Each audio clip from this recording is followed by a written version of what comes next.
Još jedan dan u Jerevanu i danas mi je baš drago da ću danas imati kulinarski čas. Znate gdje se ja sad nalazim? Stari dio grada, više od 300 godina i ja sam u gostima kod Lucine. I danas ona će da me nauči da spremimo neko od jermenskih jela. Jelo se zove hašlama. Šta je to? Ja ne znam. Sad ću da idem da učim. Lucina neće da me nauči. Jedva čekam. Zamislite koliko je stara zgrada. Ovo su zidovi kuće. Zamislite, ja sam oduševljena. Prvi korak je da pristavimo meso, govedinu, da se lijepo otkuva 1-2 sata kako mi Lucine objašnjava.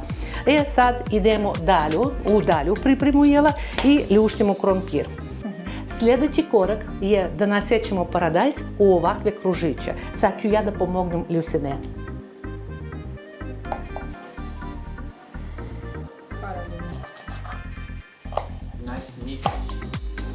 I isto na ovakve kružiće sećemo papriku. Vidite kako Lucina je posekla. Sad ću i ja tako da posećem. Потолще. Как может так сложно, потому что это суп, оно уже... А, это суп! Ну это так, как суп получается. Isto tako na kružiće, evo Lucina mi pokazala, sećemo luk, crni luk.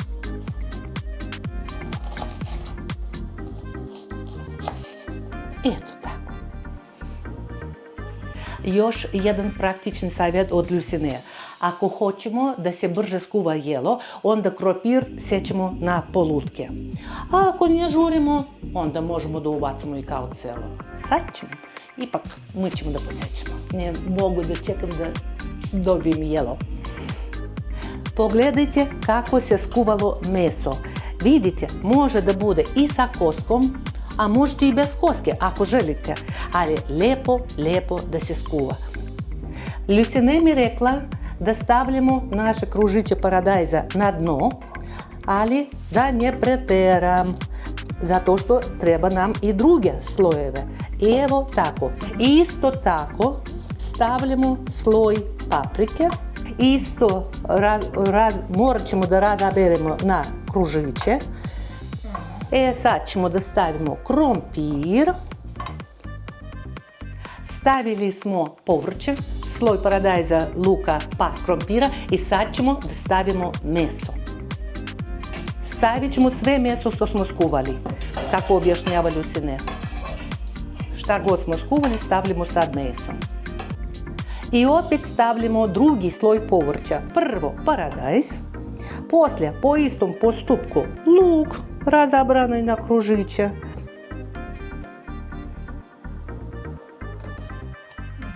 Tako. I sad ide krompir.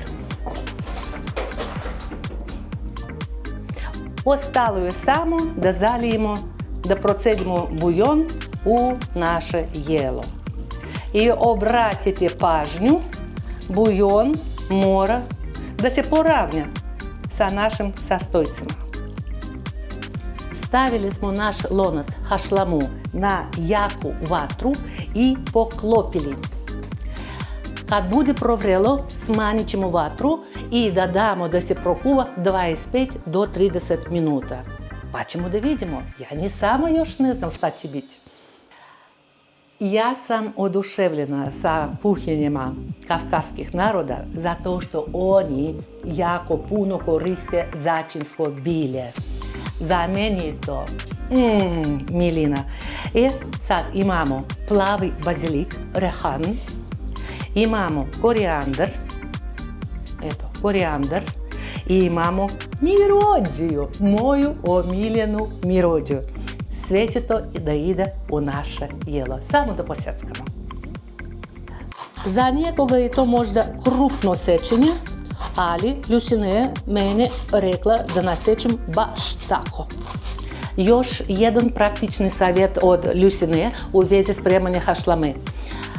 Solimo i biberimo tek kad se prokuva do pola gotovnosti, na sredini kuvanja, ne na početku i ne na kraju, u sredini kuvanja.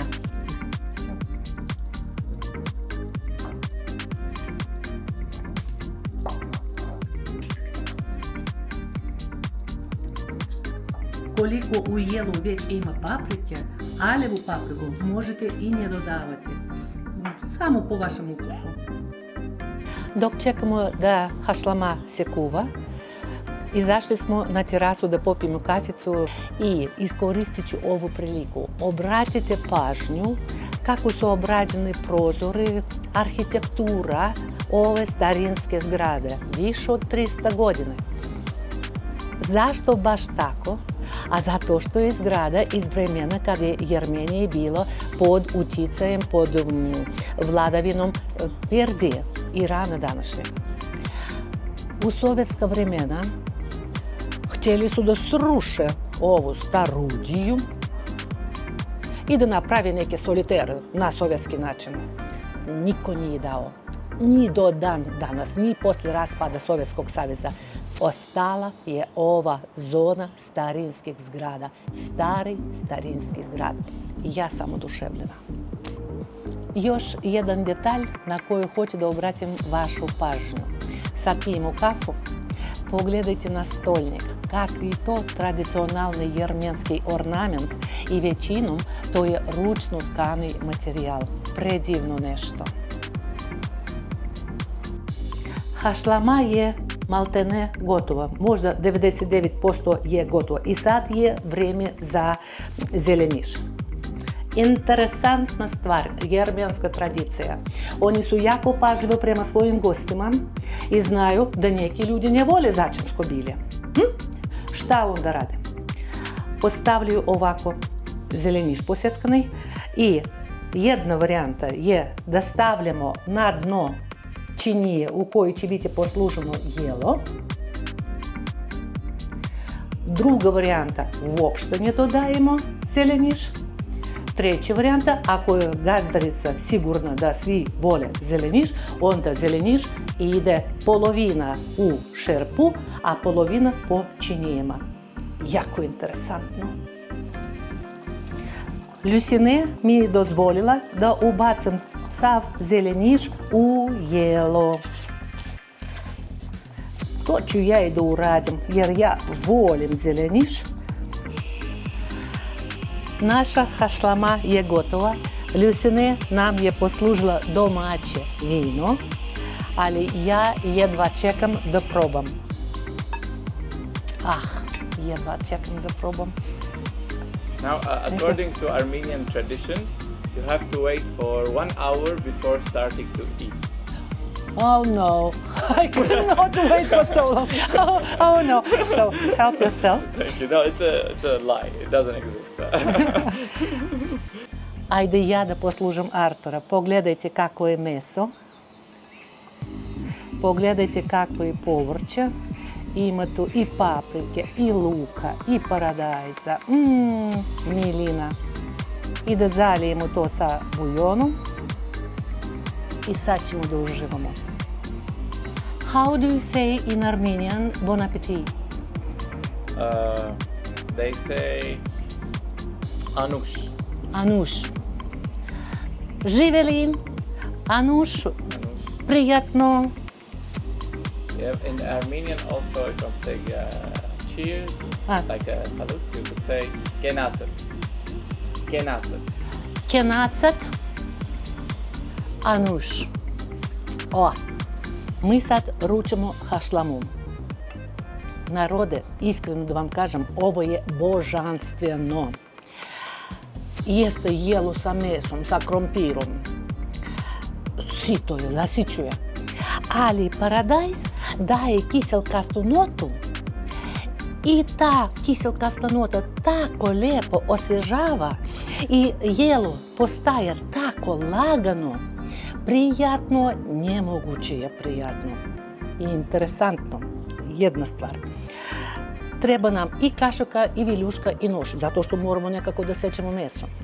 Druga interesantna stvarčica. Ovo nije čorba. Ovo je varivo koji se služe kao glavno jelo. A uz ovakvi lavaš, milina. Ja sam presrećna što sam dobila danas takvi kulinarski čas.